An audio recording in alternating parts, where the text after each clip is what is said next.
महाराष्ट्र विधानसभेला धडक देण्यासाठी महाराष्ट्र एकीकरण समितीचे कार्यकर्ते नागपूरला रवाना झाले।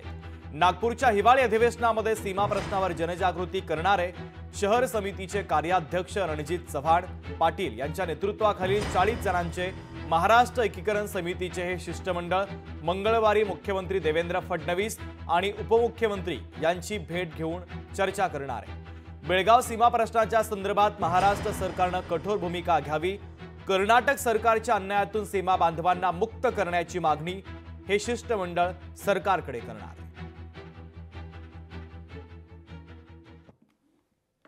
जी सध्याची जी परिस्थिती आणि सध्याचं जे वातावरण आहे बेळगावचं ते त्या ठिकाणी त्यांच्या कानावरती घालण्यासाठी जाणार आहोत।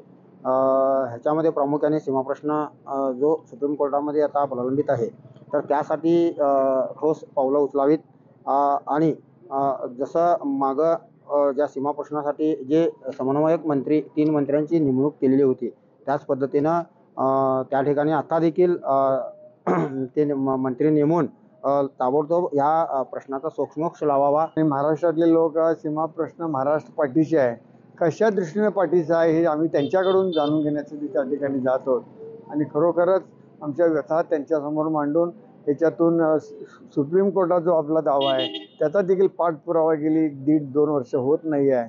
वकिलांच्या फी सुद्धा पोचल्या नाही आहेत।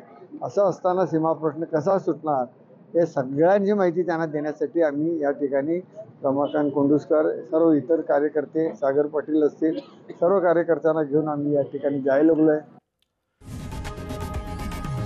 लोकशाही मराठी ऐका, पहा, जागरूक रहा।